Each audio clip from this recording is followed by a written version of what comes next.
आइए एक्सरसाइज 8.1 में question number 1 solve करते हैं। पहले इस क्वेश्चन को समझते हैं। ट्राइंगल एबीसी में बी राइट एंगल है। AB की लेंथ दी हुई है 24 सेंटीमीटर, BC की लेंथ 7 सेंटीमीटर है।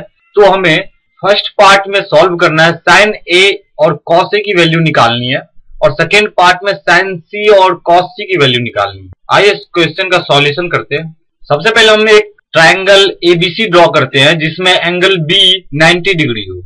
हमने एक ट्राइंगल ABC ड्रॉ किया है जिसमें एंगल B 90 डिग्री है। AB की लेंथ 24 सेंटीमीटर है, AC की लेंथ अभी हमें निकालनी है, BC की लेंथ 7 सेंटीमीटर दी हुई है। In triangle ABC from Pythagoras theorem AC square is equal to BC square plus AB square.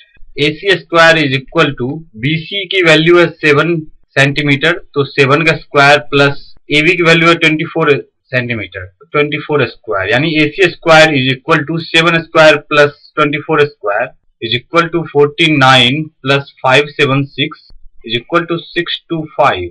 AC is equal to root under 625 is equal to 25 centimetre.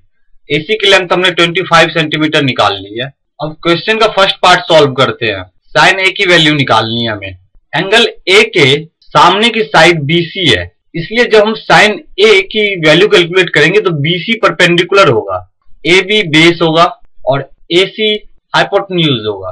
क्योंकि हम जानते हैं जिस भी एंगल के लिए हम रेशियो निकाल रहे हैं उस एंगल के सामने की साइड परपेंडिकुलर होती है।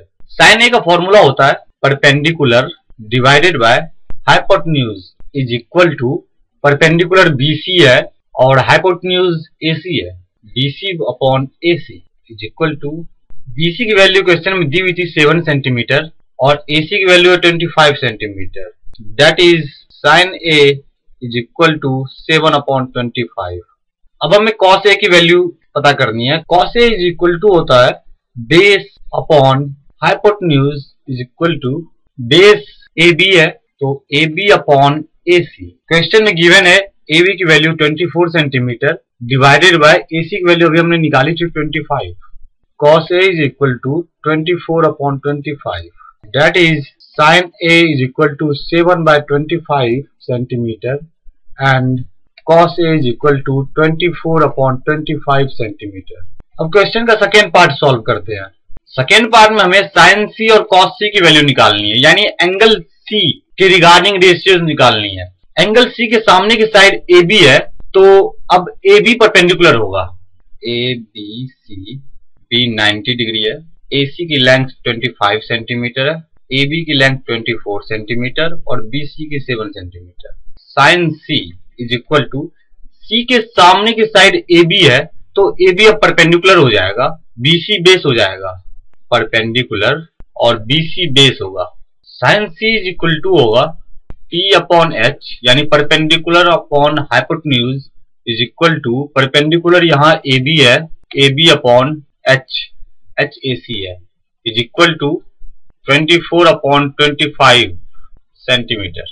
साइन C की वैल्यू आई है 24 अपॉन 25 सेंटीमीटर।